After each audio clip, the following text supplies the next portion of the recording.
Resumen de la Biblia del libro Primera de Corintios, parte número 3. Pecados y disciplina en la Iglesia. Capítulo 5, versículo 1 al capítulo 6, versículo 20. Introducción. En toda comunidad de fe, incluso en aquellas donde el espíritu se mueve con poder, el corazón humano puede desviarse del camino. La Iglesia de Corinto, tan rica en dones y conocimiento, no estaba exenta de luchas internas. Entre ellos surgió un caso grave de inmoralidad, una herida dentro del cuerpo de Cristo que no podía ser ignorada. El apóstol Pablo, movido por un profundo amor pastoral, escribe no para avergonzar, sino para despertar conciencias. Sus palabras suenan firmes, pero también llenas de ternura, una voz que llama al arrepentimiento, a la restauración y a la pureza. Porque la verdadera disciplina espiritual nace del amor, no del juicio.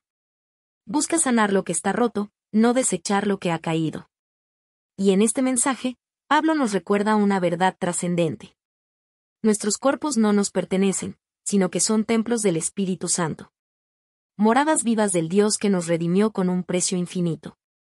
Cada acción, cada decisión y cada pensamiento reflejan a quién pertenecemos.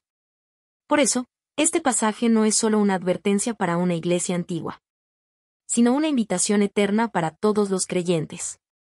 A vivir con pureza, con integridad, y con el deseo de honrar a Cristo en todo lo que somos. Escuchemos, entonces, con corazones dispuestos. Esta exhortación que une verdad y gracia, corrección y amor. Y que nos recuerda que la santidad no es una carga, sino una respuesta agradecida al amor de aquel que nos hizo suyos para siempre. Pecados y disciplina en la Iglesia. Primera de Corintios capítulo 5. Versículo 1 al capítulo 6, versículo 20. En la Iglesia de Corinto, una comunidad vibrante y llena de dones espirituales, había surgido un caso que estremecía el corazón de Pablo. Un hombre mantenía una relación inmoral, incluso más allá de lo que el propio mundo consideraba aceptable. Y, en lugar de lamentarlo, la comunidad había permanecido indiferente, como si la gracia de Dios justificara el pecado. Con dolor y firmeza, el apóstol escribe: De cierto se oye que hay entre vosotros fornicación. Y tal fornicación cual ni aun se nombra entre los gentiles. Primera de Corintios capítulo 5, versículo 1. Pablo no busca avergonzar, sino despertar conciencia espiritual. Su intención no es la condena, sino la restauración. Él entiende que cuando el mal se tolera dentro del cuerpo de Cristo, poco a poco corrompe el amor, la pureza y el testimonio de la comunidad. Por eso, exhorta a los creyentes a quitar la levadura vieja, esa actitud de tolerancia y descuido espiritual. Para que la Iglesia pueda ser una masa nueva, sincera, pura y santa ante Dios. La imagen es clara, así como una pequeña cantidad de levadura puede transformar toda la masa. Una sola actitud de indiferencia hacia el pecado puede contaminar la vida espiritual de muchos. Pablo recuerda que la disciplina en la Iglesia no es un acto de dureza, sino una expresión de amor. El propósito no es destruir al pecador, sino conducirlo al arrepentimiento. Para que su espíritu sea salvo en el día del Señor Jesús. La corrección espiritual, hecha con verdad y misericordia. Busca restaurar el orden divino y renovar el corazón. Pero no era este el único problema en Corinto. Algunos creyentes estaban llevando sus conflictos personales ante los tribunales del mundo, buscando justicia terrenal en lugar de resolverlos con sabiduría espiritual dentro de la comunidad de fe. ¿Se atreve alguno de vosotros, cuando tiene algo contra otro, ir a juicio delante de los injustos, y no delante de los santos? Primera de Corintios capítulo 6, versículo 1. Con estas palabras, Pablo no solo denuncia una práctica equivocada, sino que llama a los creyentes a reconocer su identidad en Cristo. La Iglesia está llamada a reflejar la justicia del reino. Una justicia guiada por el amor, la reconciliación y la humildad. Resolver los conflictos con gracia y perdón. Es una señal de madurez espiritual y de confianza en el Dios que juzga con equidad. Cuando el pueblo de Dios actúa como el mundo, pierde su testimonio. Pero cuando actúa con la mente de Cristo, el Evangelio se hace visible. Finalmente, el apóstol lleva la enseñanza a su punto más profundo. La comprensión del cuerpo humano. Algunos creían que podían hacer lo que quisieran con él. pensando que solo el alma pertenecía a Dios. Pero Pablo responde con una verdad que resuena a través de los siglos. ¿No sabéis que vuestro cuerpo es templo del Espíritu Santo, el cual está en vosotros, el cual tenéis de Dios? ¿Y qué no sois vuestros? Porque habéis sido comprados por precio.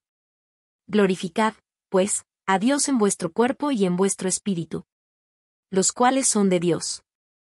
Primera de Corintios capítulo 6, versículo 19 al 20. Cada creyente es un templo viviente donde habita la presencia divina. El cuerpo ya no pertenece al pecado ni al egoísmo, sino al Señor que lo redimió con su propia sangre. Por eso, vivir en pureza no es una imposición, sino una respuesta agradecida al amor de Cristo. El mensaje de Pablo sigue siendo actual.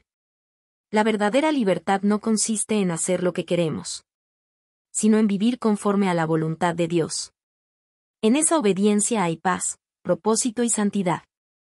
Y cuando cada corazón entiende que ha sido comprado por precio, la comunidad entera se convierte en un reflejo vivo del amor de Cristo. Un cuerpo santo, unido y resplandeciente en medio del mundo. Reflexión.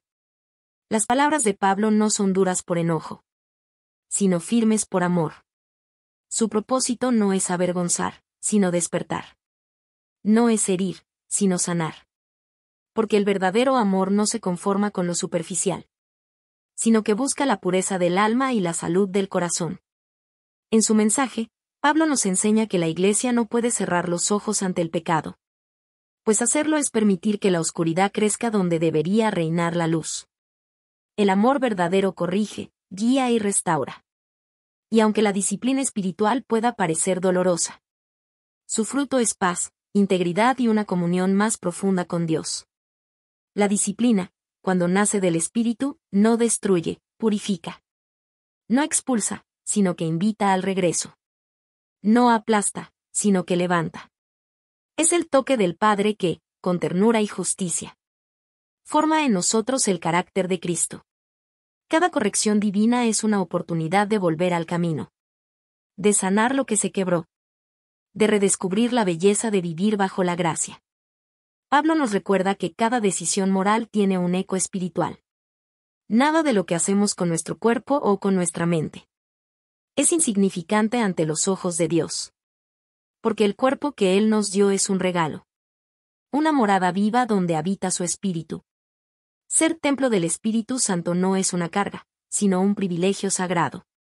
Significa que cada pensamiento, cada acción, cada palabra puede convertirse en una ofrenda de adoración.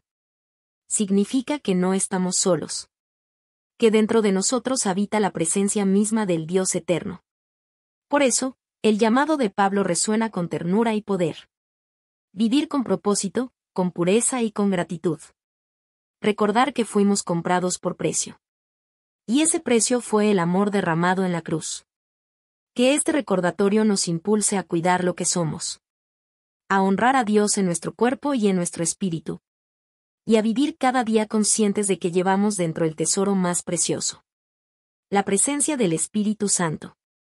Porque cuando la Iglesia vive en pureza, el mundo puede ver a Cristo reflejado en ella. Conclusión. La enseñanza de Pablo a los Corintios sigue resonando a través de los siglos, recordándonos que la santidad no es una carga, sino una expresión de amor. No es rigidez, sino libertad para vivir conforme al corazón de Dios. La pureza, lejos de ser aislamiento o juicio, es comunión con el Creador que nos hizo suyos, y que habita en nosotros por medio de su Espíritu. Pablo nos invita a mirar la Iglesia no como un edificio de piedra, sino como un cuerpo vivo, formado por almas redimidas. Un cuerpo que necesita ser cuidado, sanado y fortalecido con verdad y gracia. Somos llamados a vivir con corazones limpios. A cuidar de nuestros cuerpos como templos sagrados. Y a extender misericordia a quienes han tropezado. Recordando que todos estamos en el proceso de ser restaurados por la mano de Dios.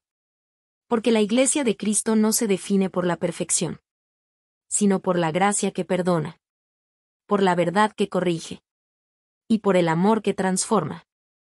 Habéis sido comprados por precio. Una verdad eterna que nos devuelve la perspectiva. Ya no somos nuestros. Pertenecemos a aquel que dio su vida por nosotros. Que esta certeza nos impulse a vivir con propósito, a caminar en pureza y a servir con humildad, sabiendo que cada acto de fidelidad glorifica a nuestro Señor. Que el Espíritu Santo nos enseñe cada día a glorificar a Dios en cuerpo, alma y espíritu, hasta el día glorioso en que estemos plenamente unidos con Él, en perfecta santidad, paz y amor eterno.